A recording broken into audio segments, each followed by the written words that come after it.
समर्थ के मंदिर व्यायामशालाएं।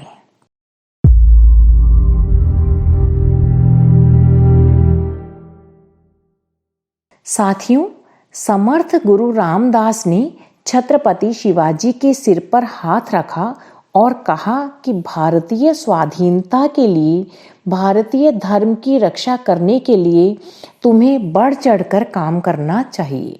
शिवाजी ने कहा कि मेरे पास वैसी साधन सामग्री कहाँ है। मैं तो छोटे से गांव का एक अकेला लड़का इतने बड़े काम को कैसे कर सकता हूँ।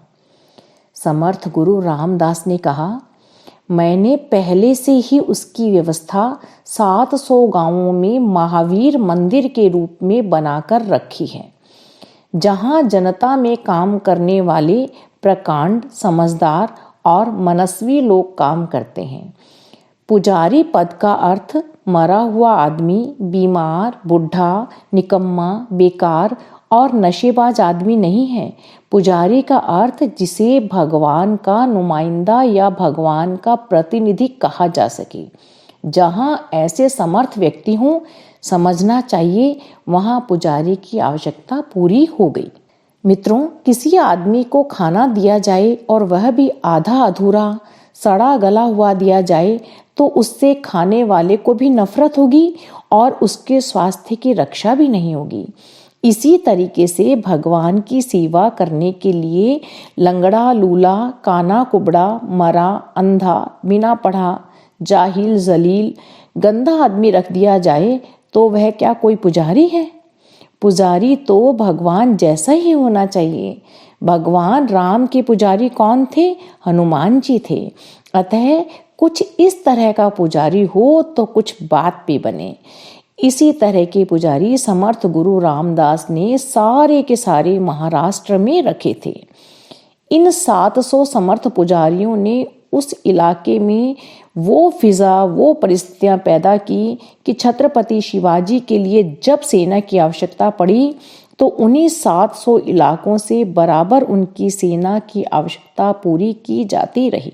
इसी प्रकार जब उनको पैसे की आवश्यकता पड़ी तो उन छोटे से देहातों से, जिनमें कि महावीर मंदिर स्थापित किए गए थे, वहां से पैसे की आवश्यकता को पूरा किया गया।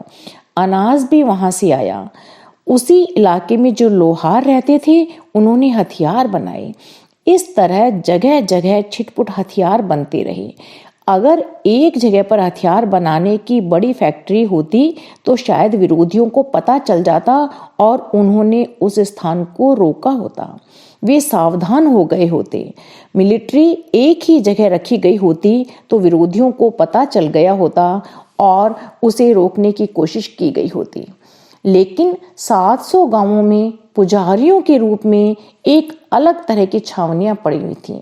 हर जगह इन सैनिकों को ट्रेनिंग दी जाती थी। हर जगह इन छावनियों में 10-20 वॉलंटियर्स आते थे और वहीं से पैसा, धन व अनाज आता था।